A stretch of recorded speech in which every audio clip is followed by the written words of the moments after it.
অপহরণ সিন্ডিকেটকে মুক্তিপণ দেওয়ার পরও পাসপোর্ট, এনআইডি কার্ড সহ স্বাক্ষর করা ১৬টি চেক ফেরত পেতে প্রশাসনের সুদৃষ্টি চেয়ে সংবাদ সম্মেলন করেছেন পালন দাস নামে এক ভুক্তভোগী। বৃহস্পতিবার বিকেলে চট্টগ্রাম মেট্রোপলিটন সাংবাদিক ইউনিয়নের হলরুমে সংবাদ সম্মেলন অনুষ্ঠিত হয়। এতে লিখিত বক্তব্যে ভুক্তভোগী পালন দাস বলেন, অপহরণ চক্রের সদস্যরা তাকে অপহরণের পর মুক্তিপণ বাবদ টাকা নিলেও তারা পালন দাসের চেক সহ বেশ কিছু ডকুমেন্টস জোর করে রেখে দেন। পরে এসব ডকুমেন্টস ফেরত চাইলে নানাভাবে হয়রানি করছেন। এ ঘটনায় মামলা করলেও পুলিশ কোনো ব্যবস্থা নেয়নি। সংবাদ সম্মেলনের মাধ্যমে প্রশাসনের সুদৃষ্টি কামনা করেন তিনি। শহীদ আল্লামা রইসুদ্দিনের হত্যাকারীদের বিচার ও গ্রেপ্তারকৃত ইসলামী ছাত্র সেনার কর্মীদের মুক্তির দাবিতে সংবাদ সম্মেলন করেছেন চট্টগ্রাম জেলা ইসলামী ছাত্র সেনা। বৃহস্পতিবার বিকেলে চট্টগ্রাম নগরের ইসলামী ছাত্র সেনার নিজস্ব কার্যালয়ে সংবাদ সম্মেলনে অনুষ্ঠিত হয়।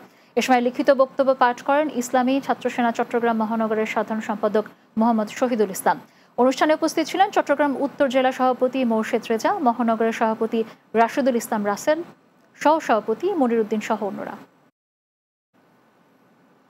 তারুণ্যের রাজনৈতিক অধিকার আদায়ের লক্ষ্যে চট্টগ্রাম মহাসমাবেশ সফল করার জন্য প্রস্তুতি সভা অনুষ্ঠিত হয়েছে। চট্টগ্রাম ১০ নির্বাচনী এলাকার বিএনপি অঙ্গ সহযোগী সংগঠনের উদ্যোগে হালিশহর এলাকার একটি কমিউনিটি সেন্টারে প্রস্তুতি সভা অনুষ্ঠিত হয়। এতে প্রধান অতিথি ছিলেন শ্রমিক দলের কেন্দ্রীয় সভাপতি সাইদ আল নোমান। সভায় মহানগর বিএনপির সদস্য মোশাররফ হোসেন, কাজী বেলাল উদ্দিন সহ জাতীয়তাবাদী দলের অঙ্গ সংগঠনের নেতৃবৃন্দ উপস্থিত ছিলেন। রাতের বাংলা সময় হলো আরেকটি বিরতির, সঙ্গেই থাকুন।